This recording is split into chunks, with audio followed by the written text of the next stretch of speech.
خطبہ جمعہ مسجد نبوی شریف 5 ربیع الثانی 1442 ہجری کے مطابق 20 نومبر 2020 عنوان دین اسلام کا ربانی تحفظ فضیلت الشیخ عبد المحسن القاسم حافظ اللہ ترجمہ بآواز حافظ محمد اقبال راشد۔ بلا شبہ تمام تعریفیں اللہ کے لیے ہیں جس کے ہم حمد بیان کرتے اور جس سے استعانت و بخش طلب کرتے ہیں اور اپنے نفس کی شرارتوں اور اعمال کی برائیوں سے اللہ کی پناہ میں آتے ہیں۔ جس سے اللہ ہدایت دے اسے کوئی گمراہ کرنے والا نہیں اور جس سے وہ گمراہ کر دے اسے کوئی ہدایت دینے والا نہیں۔ میں گواہی دیتا ہوں کہ اللہ وحدہ لا شریک کے علاوہ کوئی سچا معبود نہیں، اور میں گواہی دیتا ہوں کہ ہمارے نبی محمد صلی اللہ علیہ وسلم کے بندے اور رسول ہیں۔ اللہ تعالیٰ آپ اور آپ کے تمام آل و اصحاب پر بے بہا صلاۃ و سلام نازل فرمائے۔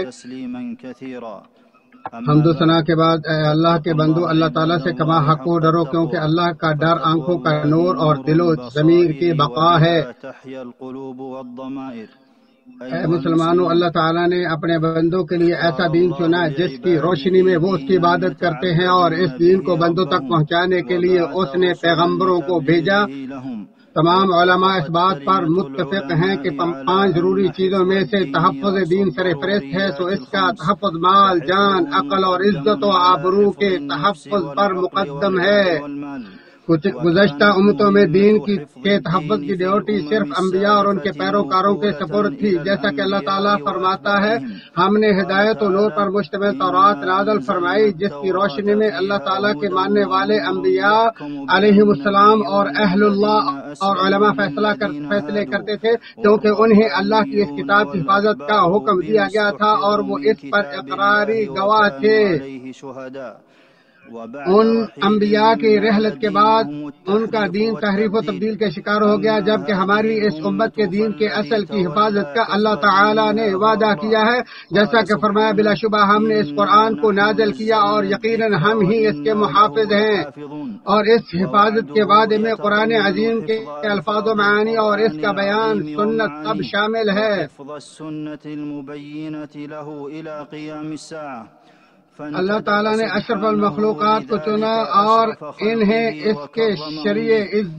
ذریعے عزت بخشی اور ان کے دین کی حفاظت میں مصروف رہنے کو ان کی سب سے عظیم خوبی اور ان کا خصوصی کارنامہ قرار دیا۔ اللہ تعالیٰ نے اس دین کی تبلیغ کے لیے رسولوں اور اپنے مابین جبریل کو واسطہ بنایا۔ چنانچہ جبریل علیہ السلام نے اپنے اوپر نازل شدہ رب کے کلام کو یاد کیا اور ہمارے نبی محمد صلی اللہ علیہ وسلم پر نازل کیا۔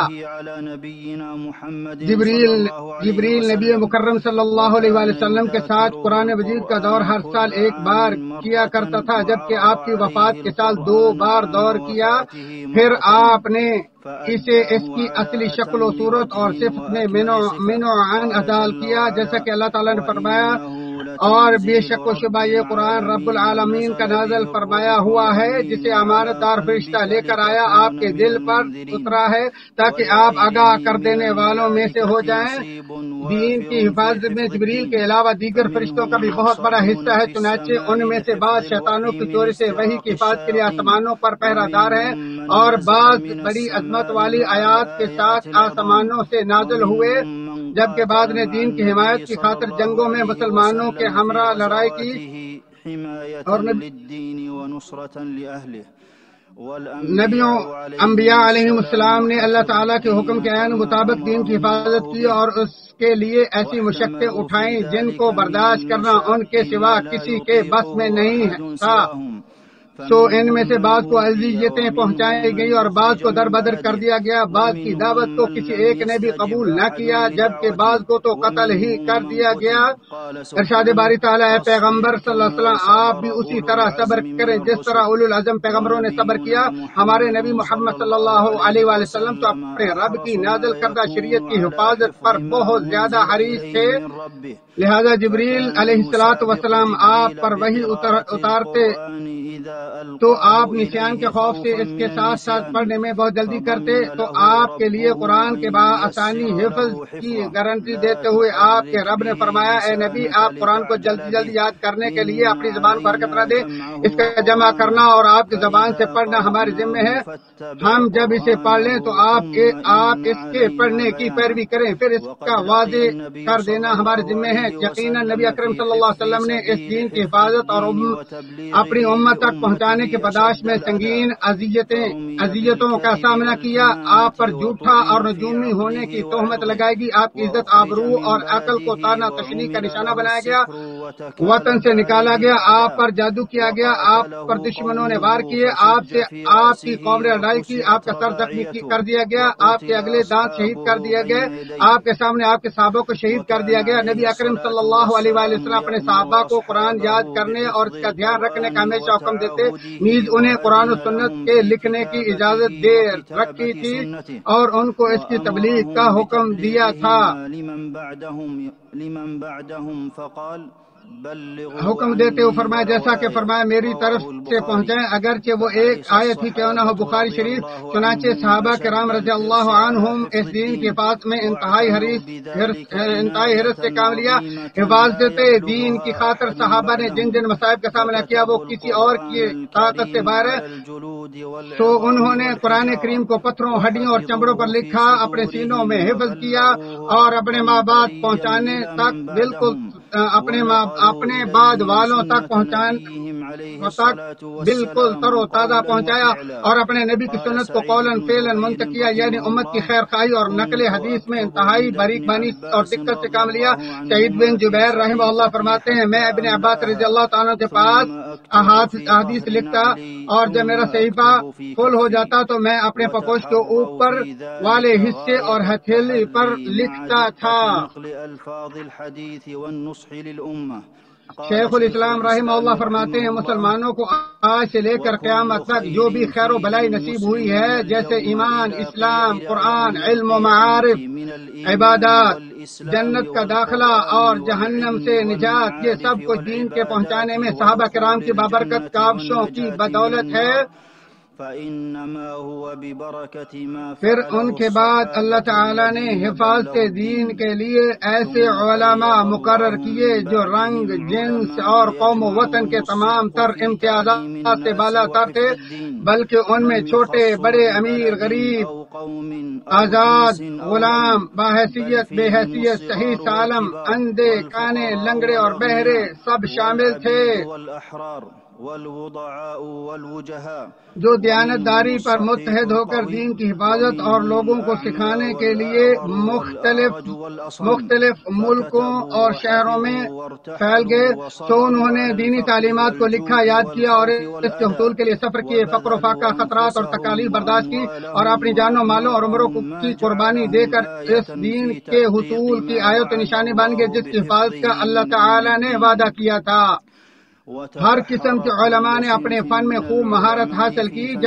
جبکہ ان کی اکثریت نے تو کئی علوم کو جمع کیا، بلکہ ان میں وہ دنیاوی علوم بھی شامل کر لیے جو خلق خدا کے لیے نفع بخش تھے۔ قرآن و تفسیر کے اسپیشلسٹوں نے قرآن کے الفاظ و حروف کو شمار کیا، ہر مفرد و مرکب الفاظ کے معانی بیان کیے، اس کی مشابہ آیات اور قراتوں کو مرتب کیا، اس کی ادائیگی کے طریقوں، اس کے حروف کی تجوید اور حسن تلاوت کے لیے جو بھی لازمی تھا اس میں خوب مہارت حاصل کی۔ وأتقنوا طرق أدائه وما يلزم لتجويد حروفه وإحسان تلاوته۔ اس کے غریب الفاظ کی شرح کی اور احکام تلاش کیا اور ہر آیت کے نازل ہونے کی جگہ اور وقت بیان کیا اور یہاں تک بیان کر دیا کہ یہ آیت سفر میں نازل ہوئی یا حضر میں، گرمی میں نازل ہوئی یا سردی میں، رات میں نازل ہوئی یا دن میں، سواری پر نازل ہوئی یا چٹائی اور زمین پر۔ یہ بھی بیان کیا کہ یہ کس کے بارے میں نازل ہوئی اور اس کا شان نزول کیا ہے۔ کلمات کی ابتدا اور وقف کو بیان کیا، اس کی تعلیم و تدریس، آداب تلاوت اور فضائل بیان کیے۔ الغرض ہر وہ چھوٹی اور بڑی چیز لکھ دی جو لفظی اور معنوی طور پر حفاظت قرآن کا باعث تھی۔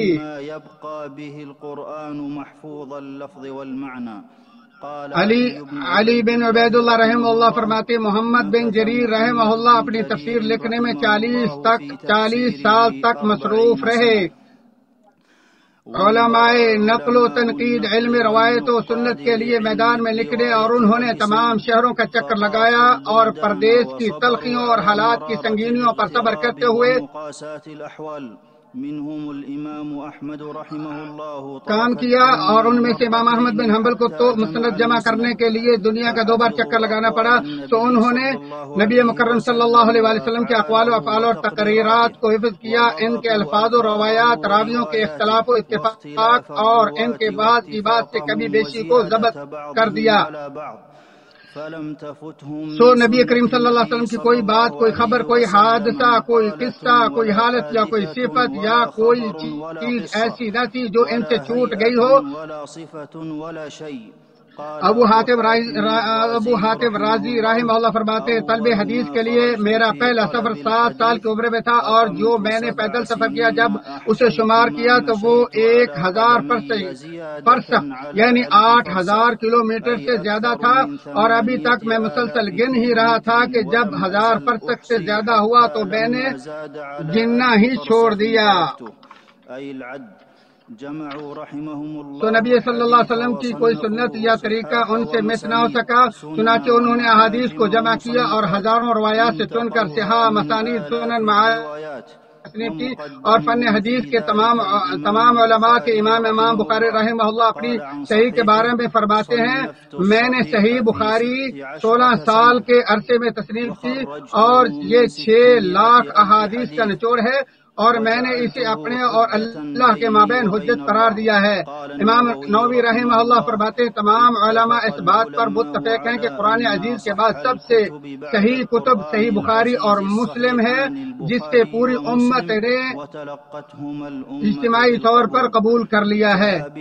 اور بڑے بڑے علماء نے احادیث کے معانی بیان کیے، راویوں پر بات کی، ان کے مراتب بیان کیے، پیچیدگیوں کو واضح کیا، ابہاموں کو دور کیا، اور تحریف و خطا سے پردہ اٹھایا۔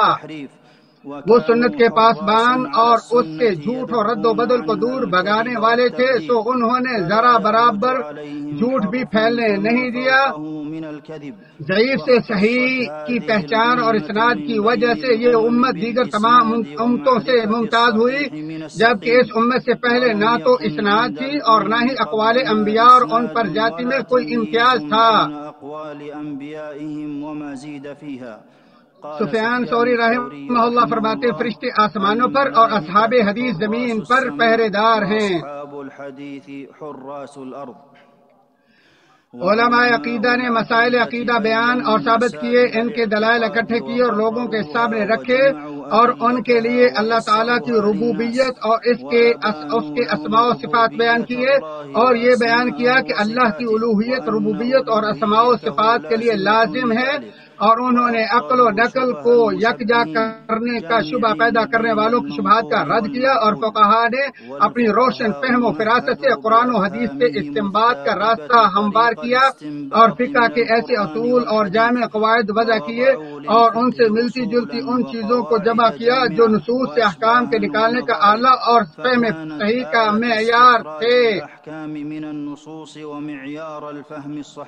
نیز انہوں نے افعال مکلفین کے احکام بیان کیے، اور ان کے آسانی پہچان کی غرض سے ان کو مختلف فروعات میں تقسیم کیا، پیش آمدہ فقہی مسائل کو نصوص پر قیاس کیا، اور عبادات و معاملات کی تفاصیل واضح کی۔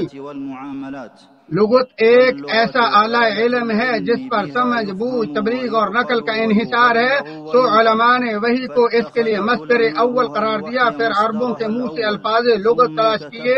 ان کو جمع کیا اور ترتیب دی، ان کے معنی بیان کیے اور قریب کیا، غلط اور صحیح میں فرق کیا۔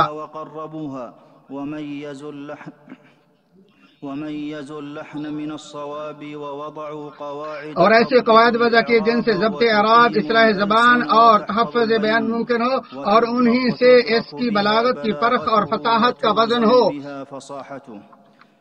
تاریخ دیوان مخلوقات اور اللہ کی کائنات میں اس کے دستور کی نشاندہی ہے، اور اس میں جو سب سے اشرف ہے وہ ہمارے نبی محمد صلی اللہ علیہ وآلہ وسلم کی سیرت و کردار ہے۔ چنانچہ علماء سیرت نے نبی اکرم صلی اللہ علیہ وسلم کی حیات طیبہ، فضائل، اخلاق و صفات اور کیفیات کو لکھا۔ آپ کا نام، نسب، عمر، ولادت، وفات، بعثت، ہجرت، بیویاں، بیٹیاں، بیٹے، اصحاب، احباب، صفات خلقی، فضائل کردار، جنگ و غزوات، برتن، تلواریں، نیزے، چوپائے، کپڑوں کے رنگ، جوتوں کی شکل، آپ کے زیر استعمال خوشبو کی قسم، سونے کے انداز، پینے میں سانسوں کی تعداد، کھانے کا طریقہ، پسندیدہ کھانے، رونے، ہنسنے اور چال کی کیفیت، آپ کے سر اور داڑھی میں سفید بالوں کی تعداد،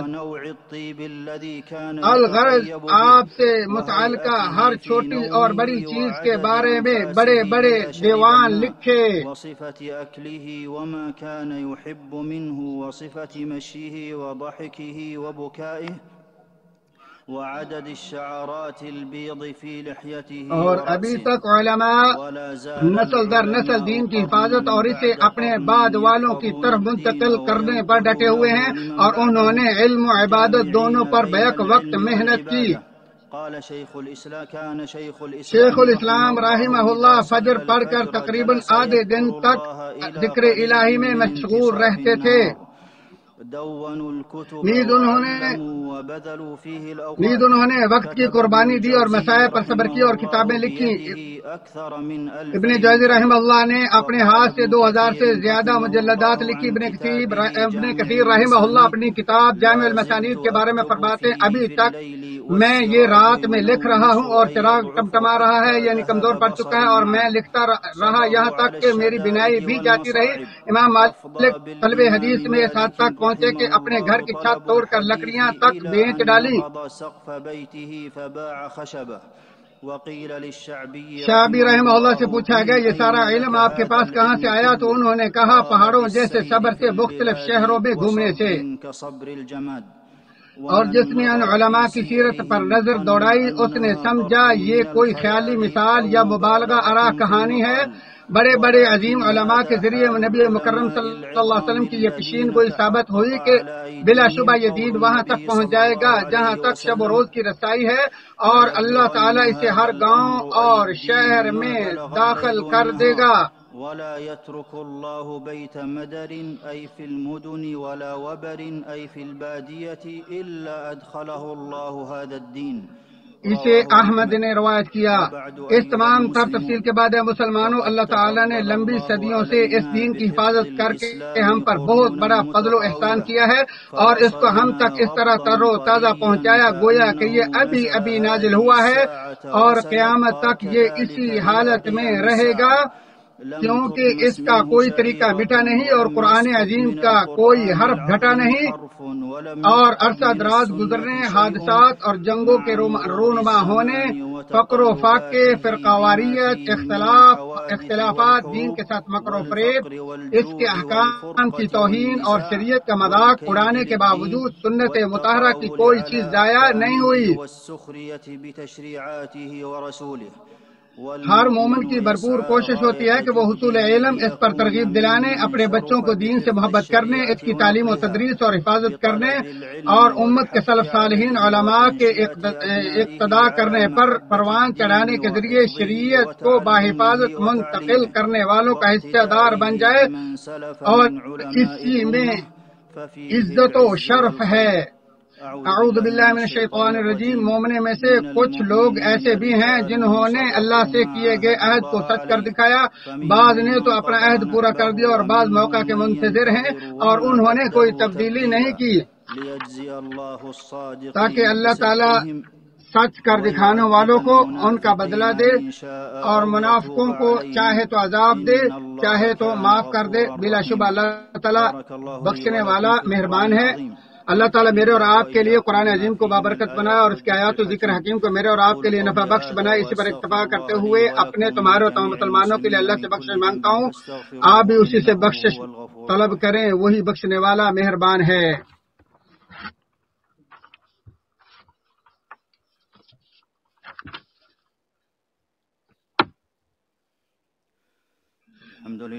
اللہ کے احسانات پر اس کی تعریف اور توفیق و انعامات پر اس کا شکر ہے۔ میں گواہی دیتا ہوں کہ اللہ وحدہ لا شریک کے علاوہ کوئی سچا معبود نہیں، وہی عظیم الشان ہے، اور میں گواہی دیتا ہوں کہ ہمارے نبی محمد صلی اللہ علیہ وسلم اس کے بندے اور رسول ہیں۔ اللہ تعالیٰ آپ اور آپ کی تمام آل و اصحاب پر بے بہا صلاۃ و سلام نازل فرمائے۔ اے مسلمانوں، بندوں پر اللہ کا شکر ادا کرنا واجب و ضروری ہے، کیونکہ اسی نے ان کے لیے دین اسلام کو محفوظ رکھا اور انہیں اس کی پیروی کی توفیق بخشی، تو اسی میں ان کی سعادت دارین ہے۔ علماء کی تعظیم و توقیر در حقیقت اللہ اور دین کی تعظیم ہے، کیونکہ وہ علماء ہی ہیں جنہوں نے میراث نبوت کو ہم تک پہنچایا، اور اللہ تعالیٰ نے ان کے مقام و مرتبوں کو ان لفظوں سے بلند کرتے ہوئے فرمایا، اللہ تعالیٰ تم میں سے اہل علم و اہل ایمان و علم کے درجات کو بلند کر دے گا، اور اللہ تعالیٰ تمہارے تمام اعمال سے خبردار ہے۔ امام ابو حنیفہ اور امام شافعی رحمہ اللہ فرماتے ہیں، اگر علماء کرام اولیاء اللہ نہیں تو پھر اللہ تعالیٰ کا کوئی ولی ہو ہی نہیں سکتا۔ علماء کرام کے بارے میں اہل سنت والجماعت کا وہی عقیدہ و نظریہ ہے جو امام طحاوی رحمہ اللہ نے اپنے ان الفاظ میں بیان کیا، سابقین و تابعین میں سے علماء سلف اور ان کے بعد اہل حدیث اور اہل فقہ نظر ہستیوں کا تذکرہ انتہائی خوبصورت اور شاندار ہی ہونا چاہیے، کیونکہ جو ان کو برے الفاظ سے یاد کرے وہ راہ راست سے بھٹک چکا ہے۔ پھر جان لو کہ بے شک اللہ تعالیٰ نے تم کو اپنے نبی صلی اللہ علیہ وسلم پر درود و سلام بھیجنے کا حکم دیا ہے۔ اللہ تعالیٰ نے قرآن حکیم میں فرمایا، بے شک اللہ تعالیٰ اور اس کے فرشتے نبی مکرم صلی اللہ علیہ وآلہ وسلم پر درود بھیجتے ہیں۔ اے ایمان والو، تم بھی آپ صلی اللہ علیہ وآلہ وسلم پر درود و سلام بھیجو۔ اللہ تعالیٰ اپنے پیارے پیغمبر پر رحمتیں برکتیں نازل فرمائے اور خلفائے راشدین پر۔ اے اللہ اسلام اور اہل اسلام کو عزت عطا فرما اور شرک اور اہل شرک کو ذلیل و خوار فرما۔ اے اللہ اس ملک اور دیگر تمام مسلمانوں کو امن کا اور ہدایت کا گہوارہ بنا۔